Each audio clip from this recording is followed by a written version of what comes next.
এই climate action science program world fish আয়োজিত climate action science প্রোগ্রামে আমি আজকে উপস্থিত হয়ে এই কর্মশালায় দেখতে পেলাম যে এখানে স্থানীয় মৎস্য চাষিরা জলবায়ু পরিবর্তনজনিত কারণে মৎস্য চাষের যে প্রবলেমগুলো হয় এর থেকে কিভাবে তারা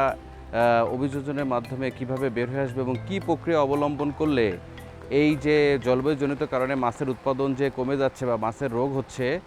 এগুলো সলিউশন বা এগুলো সমাধান কিভাবে তারা তৈরি করবে এই বিষয়ে আজকে এই কর্মশালায় দুইটা গ্রুপের মাধ্যমে আলোচনা হয়েছে এবং প্রেজেন্টেশন করেছে। তো ভবিষ্যতে মৎস্য চাষের ট্রেন্ড কেমন হবে এবং স্থানীয় রিসোর্স মোকাবেলা করে বা কি পদ্ধতি অবলম্বন করলে এই যে